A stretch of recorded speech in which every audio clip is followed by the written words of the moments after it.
Bismillahirrahmanirrahim. Assalamualaikum warahmatullahi wabarakatuh. Selamat pagi. Kita ketemu lagi teman-teman di bagian ketiga dari pokok bahasan kita pada pertemuan ke-7 yang berbicara mengenai risk, earn, return. Pada bagian sebelumnya kita telah berbicara mengenai risiko, pengertiannya, kemudian risiko-risiko apa yang melekat. Ada namanya risiko sistematis, risiko non sistematis, dan ada juga risiko yang melekat pada investasi tunggal. Silakan kawan-kawan buka lagi materinya jika belum paham ya. Nah, kita akan bahas apa hari ini? Kita akan lanjut berbicara mengenai risiko investasi. Kita akan coba bagaimana mengukur risiko investasi pada pertemuan kali ini. Oke, saya ulangi lagi teman-teman ya. Risiko adalah kemungkinan terjadinya hasil yang tidak diinginkan atau berlawanan dari yang kita harapkan atau kita ekspektasikan. Nah, risiko itu adalah penyimpangan-penyimpangan yang ternyata bisa kita ukur melalui standar deviasi dengan menggunakan ilmu statistika, teman-teman. Jadi kata kuncinya itu adalah hasil yang tidak sesuai atau hasil yang berlawanan dari apa yang ekspektasi kita. Kemudian risiko itu bisa diukur dengan standar deviasi menggunakan ilmu statistika. Nah, kita ukur risiko investasi dengan menggunakan standar deviasi. Semakin besar atau semakin lebar standar deviasi akan menunjukkan bahwa return aktual menyimpang dari yang diharapkan. Jadi semakin besar standar deviasi menunjukkan semakin besarnya probabilitas distribusi return. Jadi semakin, misalkan kalau kita dalam kurva teman-teman, kita gambar itu standar deviasi itu semakin luas, oke, semakin melebar, oke, berarti probability kemungkinan bahwa return yang kita harapkan itu pasti akan menyimpang. Jadi return yang diharapkan itu yang kita inginkan, return aktual itu return yang terjadi. Nah, kita berbicara aset tunggal. Kalau kita berbicara aset tunggal ini, ini adalah model matematikanya. Silakan kawan-kawan lihat di layar ya. Ntar saya ganti pointer optionnya. Ini adalah model untuk menghitung risiko dari aset tunggal. Jadi hanya aset pada satu risiko pada aset hanya satu aset. Nah, ini standar deviasinya, varian returnnya seperti ini. Keterangan.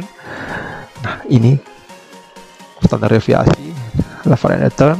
Oke, jadi ketika dipangkatkan 2 namanya varian return. Kemudian IR, return yang diharapkan atau expected return. PI adalah probabilitas kejadian return ke I, atau R atau return dari sekuritas ke I, suatu sekuritas atau suatu efek atau suatu investasi.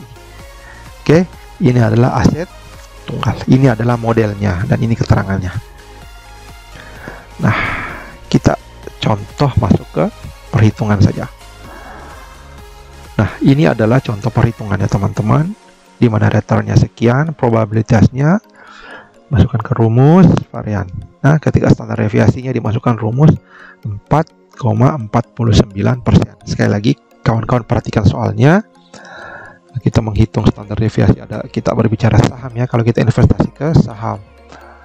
Kalau kita berbicara investasi saham itu ada return, probabilitas, dan lain sebagainya. Ini ya standar deviasi ketika kita masukkan rumus.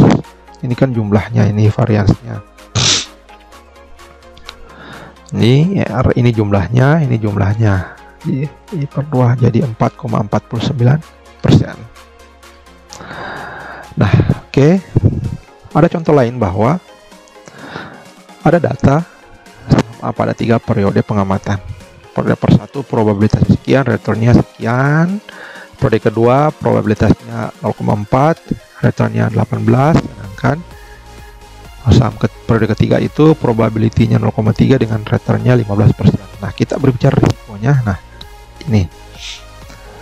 Oke, kita masukkan ke model. Ini rumusnya teman-temannya, jangan sampai salah. Rumusnya seperti ini, jadi kita langsung saja. Nah, ini kan kalau rumus ini kan sudah paten, yang penting tidak salah kerja. Nah, sekarang yang penting bagaimana kita mampu mengartikan. Jadi Ketika kita sudah masukkan ke angka matematis ini, kita harus mampu menjawab apa arti sebenarnya arti 1,95% ini, teman-teman. Jadi risikonya ini ya lumayan kecil kalau kita lihat dari 3 periode itu ya, 1,95%. Jadi semakin bagus.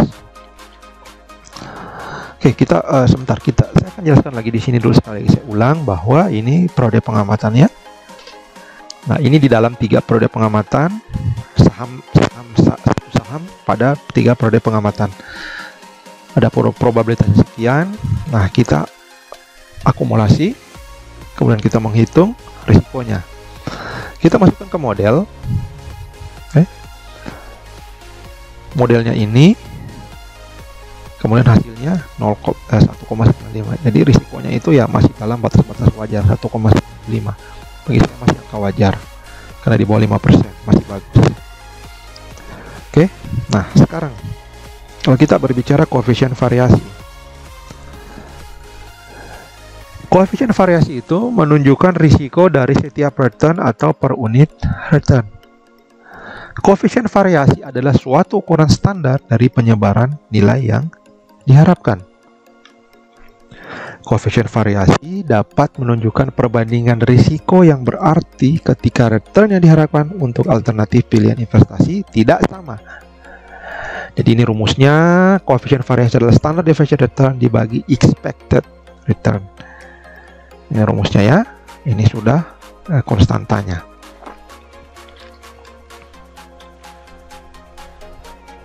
Contoh, apabila terdapat 2 pilihan investasi, misalnya nilai investasi pada saham A dan B.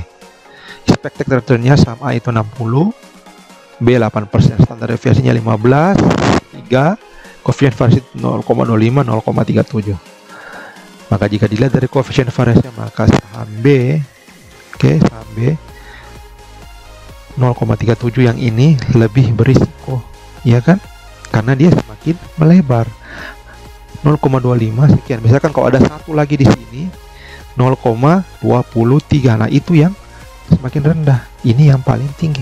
Jadi lihat koefisien variasi, kita masukkan rumusnya yang tadi ya. Ini bagi ini bagi ini jadinya ini. Oke. Semakin tinggi koefisien variasinya, berarti semakin berisiko untuk berinvestasi. Oke. Tidak terlalu susah sebenarnya. Yang penting kawan-kawan mampu memahami.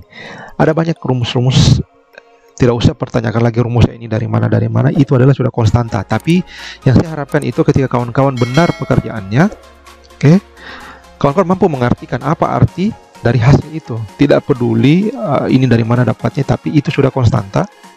Yang penting bagi saya, kawan-kawan mampu mengartikan apa arti angka tersebut. Oke? Terima kasih. Kita lanjut lagi di materi selanjutnya. Terima kasih. Assalamualaikum warahmatullahi wabarakatuh.